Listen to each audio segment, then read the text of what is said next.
안녕하세요. 오늘은 경호 자격론 모의고사 5회 한번 해보겠습니다. 이제 문제는 크게 어렵지 않다고 그랬죠. 기초를 튼튼히 하는 의미에서 한번 모의고사 4회부터 하고 있습니다. 자, 1번입니다. 경호 비상대책의 내용으로 옳지 못한 것은 행사장의 경우는 비상대피소를 준비한다. 비상통로의 출구에는 예비 차량을 대기시킨다. 비상대피계획은 위기상황 발생 시의 원인을 제거하기 위한 계획이다. 상황에 따른 대피계획은 사전에 결정한다. 다 맞아 보이죠? 다 맞아 보입니다. 자, 일단 행사적인 경우에는 비상대피소 준비해야 되죠. 맞죠? 비상통로의 출구에는 예비 차량을 대기시킨다. 그럼 당연한 거죠. 상황에 따른 대피계획은 사전에 결정한다. 맞죠? 자, 문제는 다인데 비상대피계획은 위기상황 발생 시에 원인을 제거하기 위한 계획이다. 자, 원인을 제거하기 위한 계획이다. 자, 이게 이제 여러분 이제 포인트가 됩니다. 과연 원인을 제거하기 위한 계획인가 아닌가 한번 보겠습니다. 자, 비상대책에는 두 가지 계획이 있어요. 비상대피계획과 비상대응계획이 있습니다.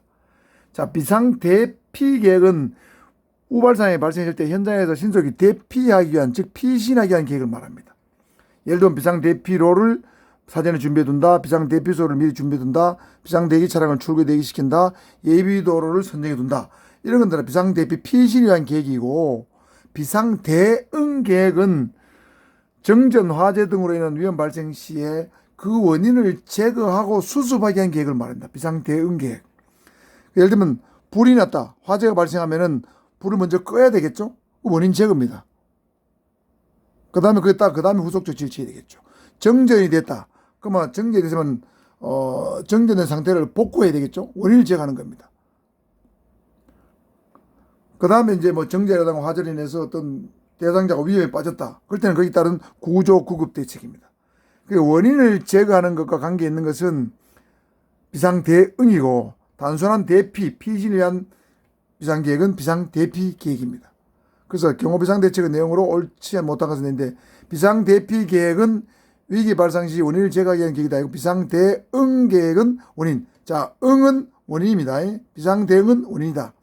자, 대피와 대응계획 두 개 있다는 걸 알아두셔야 됩니다. 2번입니다.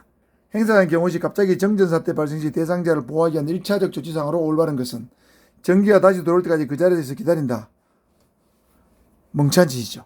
랜턴을 비춰 대상자를 출입문으로 대피시킨다. 이거는 위험할 수도 있습니다. 자, 정전사태는 정말 진짜 정전일 수도 있고, 누군가가 대상자의 위해를 가하기 위해서 의도적 정전을 일으킨 경우도 있겠죠. 의도적으로 일으켰다면 출입문을 대피시키면 대피하는 곳에 출입문을 대기하고 있다 빠방 쏠 수도 있죠. 매우 위험한 방법입니다. 경호원이 은밀히 다가가 대상자를 출입문으로 대피시킨다. 이것도 위험한 거죠. 경호원이 은밀히 다가가 대상자를 벽 쪽이나 안전한 공간으로 대피시킨다. 자, 일단 정전 사태가 발생했을 때, 즉 우발상이죠. 우발상이 발생했을 때는 일시적으로 안전한 공간으로 대상자를 대피시켜야 되는 것인데, 예를 들면 정전 사태가 있으면은 벽 쪽이나 안전한 공간으로 일단 대피시켜야 됩니다. 비교적 외부에서 어떤 공격을 하기가 쉽지 않은 곳이죠. 그래서 라가 가장 적절한 조치사항이 되겠습니다. 3번입니다. 경호 임무에 포함되는 요소 중에서 행사 일정의 내용으로 바르지 못한 것은, 이런 문제 많이 나오죠. 행사 일정과 연락 및 협조 두 개를 잘 구분하라고 그랬습니다.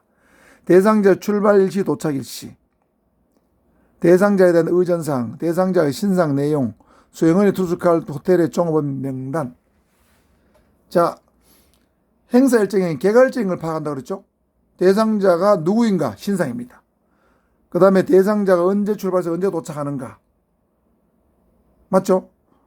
자, 그래서 행사 일정에는 OW1H 정해야 되는 거죠. 누가 언제 어디서 어떤 방법으로 출발해서 어디로 도착하는지, 그것이 OW1H죠. 그런 것들은 다 개괄적인 거예요. OW1H. 행사 일정이 되는 겁니다. 신상, 출발, 도착 일시, 어떤 방문지 지리적 특성, 기상, 기후, 이런 것들은 전부 다 OW1H예요. 기동수단, 이런 것들은 전부 다 일정이 들어가죠. 거기 플러스 의전사항이라고 했습니다. 자, 1등급이냐, 2등급이냐, 3등급이냐, 그죠? 가포냐, 의료냐, 병원냐, 이런 거 관계 있죠.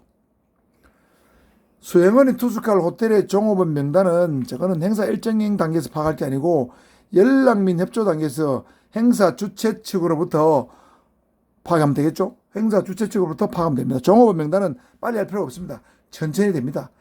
개괄적 행사 일정을 파악하는 한 다음에 그 다음에 세부적인 파악이죠. 이거는 구체적인 거고 가나다는 포괄적인 겁니다. 투석을 호텔의 종업원 명단은 연락 및 협조사항에 들어간다. 5번입니다. 대중이 별로 없는 장소나 인도와 좁은 통로 등을 이동할 시에 유용한 경우 도보 대응은 뭐냐? 대중이 별로 없다, 인도나 좁은 통로다. 자, 그러면 4인 마르모 대응, 쐐기 대응, 사다리 대응, 역쐐기 대응. 자, 이 딱 나오면 이건 쐐기 대응이죠. 여러분, 쐐기는 뭔가 좁은 틈을 벌린 데 쓰는 이렇게 뾰족하게 생긴 거라 그랬죠? 이렇게 생긴 거? 그러니까 이거는 좁은 통로 등을 이동할 때 좋은 거예요. 앞 전방에 한 명의 경원이 있고 대상자가 여기 있고 그 다음에 2번 경원과 3번 경원이 대상자의 좌측과 후방 또는 우측과 후방에 있는 것이 쐐기 대응이에요. 그러니까 이 쐐기 대응은 대중이 별로 없는 장소, 인도, 좁은 통로를 이동할 때 쓴다. 4인 마르모 대응은 혼잡한 복도, 군중 밀집 통로, 다이아몬드 대응이죠. 4인 마르모 대응, 다이아몬드 대응 같은 거예요.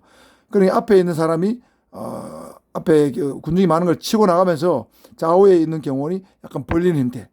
그런 경우는 혼잡한 복도, 군중이 밀집한 통로를 통과할 때 쓰는 겁니다. 사다리 대응은 전방에는 아무것도 없고 도로 양쪽에 군중이 운집해가 있을 때 전방에 있는 두 명의 경우를 더 많이 벌렸죠. 이렇게 생겼잖아요. 이 두 명이 군중을 이렇게 벌리면서 나가는 거기 때문에 좌우에 군중이 밀집한 어떤 도로 등 이동할 때는 사다리. 역세기 대응은 경호 대상자가 제일 앞에 나온다고 그랬죠. V자 대응이죠.